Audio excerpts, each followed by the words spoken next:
Welcome to the Gemsbach. This video is about SpaceChem, a 2011 game developed by Zachtronics. No fan of puzzle games should go through life without having experienced SpaceChem. It's an amazing piece of software, elegant in the simplicity of its design, and yet awesome in the potential complexity of its mechanics. And the way that the game's challenges ramp up not only from the mechanics themselves, but from the consistent space constraints in which the mechanics have to be used is brilliant. It is not the genius primary gameplay of SpaceChem, however, which is the focus of this video. Instead, it's everything else about SpaceChem that I want to talk about. The stuff that the core gameplay routinely overshadows in discussions of the game, and which folks have sometimes been inclined to dismiss or even criticize. Its story, music, boss fights, and visuals. Yes, this game's mechanics provide a satisfying abstraction of programming, which, in addition to Zach Barth's freeware releases and earlier rarities like Chipwits, arguably inaugurated and certainly popularized its own unique subgenre of games. But I would contend that it was only able to do that because of its aesthetics and its atmosphere. In SpaceChem, the player assumes the role of a scientist hired to work on alchemical reactors on distant planets, where the company's facilities often suffer catastrophic mechanical malfunctions or are besieged by mysterious creatures.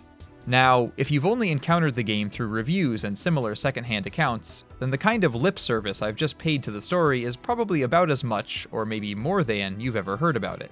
It may surprise some of you, then, to learn that the puzzles in SpaceChem are bookended by illustrated pages of prose encompassing nearly 12,000 words. That's almost an hour of narrative for most readers.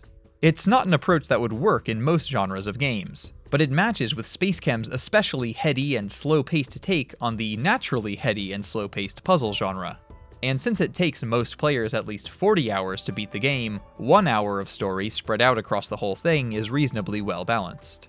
Anyway, this narrative, written by Hilary Barth, has a distinct and interesting tone.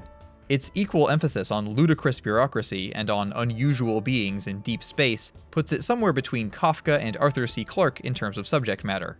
The style of it is definitely more spare than either of those authors, but it still ranks above the majority of writing that can be found in games. Now you're totally stuck in the retro zone. Sad face.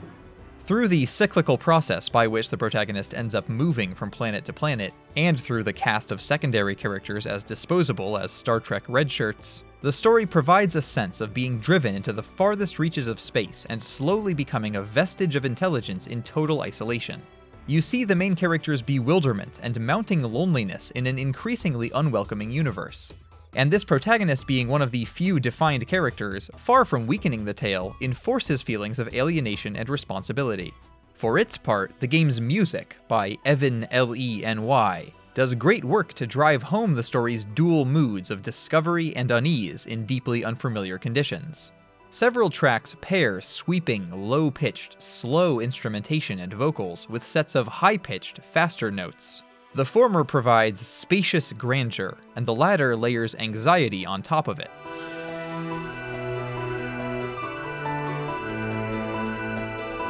Moreover, the chimes and mechanical sounds introduced into the tracks at times help give a slightly mysterious edge to an otherwise industrial experience.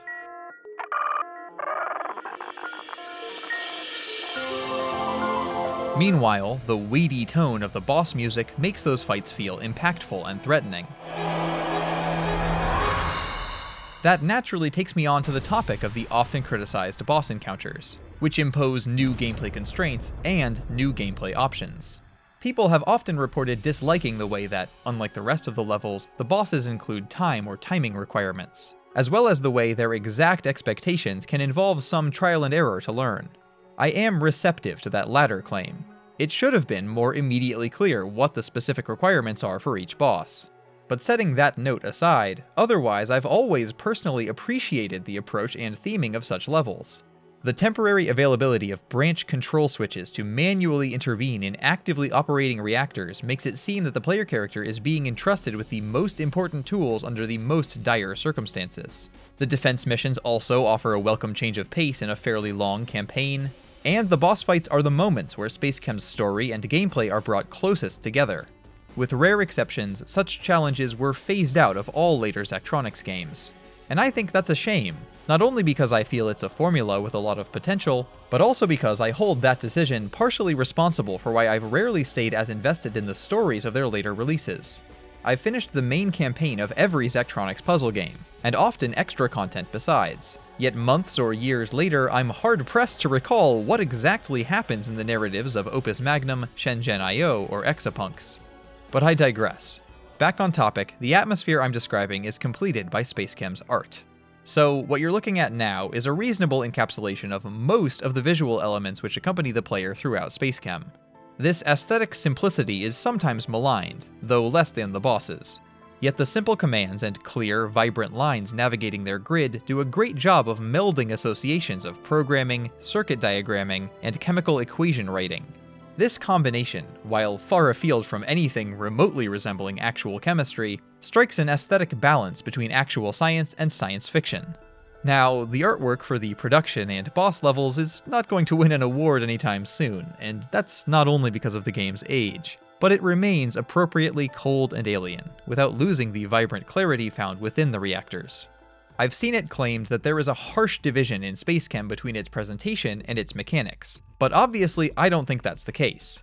In fact, in some ways I feel the choices made for the story, sounds, and looks of this game, though sometimes unpolished or even amateurish in execution, match Zachtronics-style puzzles better than many of the settings and styles they would pair with them in later releases.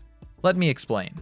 Solving a puzzle in SpaceChem is unusually personal, since there's no one set solution. You have to design a solution that is unique to you. The more you learn about the quirks and intricacies of its mechanics, the more flexible the game becomes, and the more your solutions will align with how you've personally thought through the problem. The appearance of the reactors all being basically identical when you start a new level increases this effect. You're given a canvas and a new prompt, and it's up to you to paint on it. And the process of bringing a single successful creation onto one of the last few canvases in the game could take more than an hour of concerted effort. That's a lot of time spent alone with your critical thinking.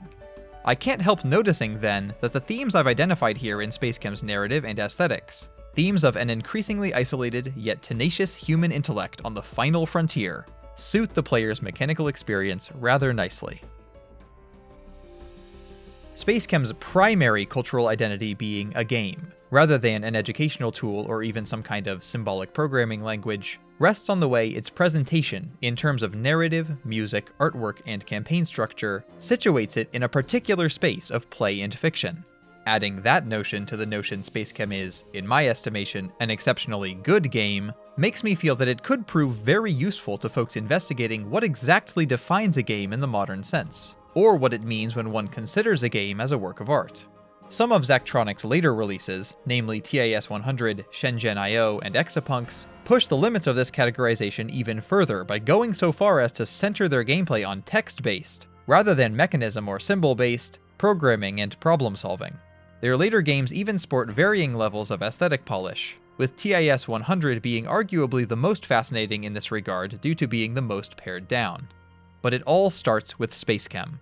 SpaceChem is an important game, given both the specific way it facilitated Zachtronics' ability to make their subsequent dozen releases, and the broad way it helped to innovate and popularize system design, system management, and optimization gameplay.